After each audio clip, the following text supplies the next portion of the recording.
Panchayat vote নিয়ে কংগ্রেস তৃণমূল চাপানোতর তুঙ্গে। দিন যত এগোচ্ছে একে অপরের বিরুদ্ধে আক্রমণ ততই তীব্র করছে দুপক্ষ।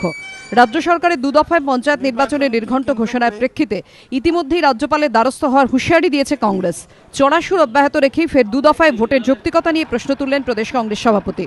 ভোটের ফলাফল যেদিন ঘোষিত হবে সেদিন দেখা যাবে যে তৃণমূল কংগ্রেসের অবস্থা অত্যন্ত খারাপ হয়েছে। ওরা যদি নিজেরা আতঙ্কগ্রস্ত না হয়ে থাকে তাহলে তিনটে জেলাকে আলাদা করলো কেন? আসলে উদ্দেশ্যটা হচ্ছে সারা রাজ্যে ভোটটা করার পর গুন্ডা বদমাশ পুলিশের একাংশ সব মিলিয়ে ওগুলোকে একটা দখল করার চেষ্টা চলছে। পার্থ চট্টোপাধ্যায়ের পাল্টা কটাক্ষ, কংগ্রেস জানে তাদের হার নিশ্চিত, সে কারণেই এসব কথা বলছে। যারা হেরে বসে আছেন তারা এই ধরনের ভয় পাচ্ছেন।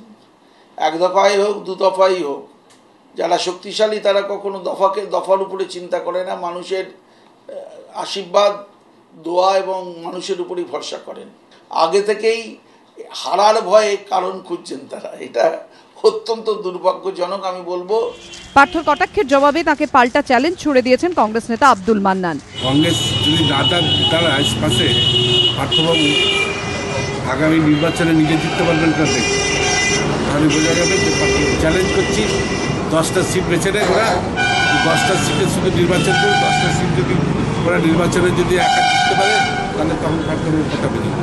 পঞ্চায়েত ভোট ঘিরে কংগ্রেস তৃণমূল সম্পর্ক ইতিমধ্যেই যথেষ্ট উত্তপ্ত। ভোট পরিস্থিতি এবং তার প্রেক্ষিতে এই সংঘাত এবার কোন দিকে গড়ায়, রাজনৈতিক মহলের নজর এখন সেদিকেই। প্রবীর চক্রবর্তী ও সৌরভ বন্দ্যোপাধ্যায়ের রিপোর্ট, এবিপি আনন্দ।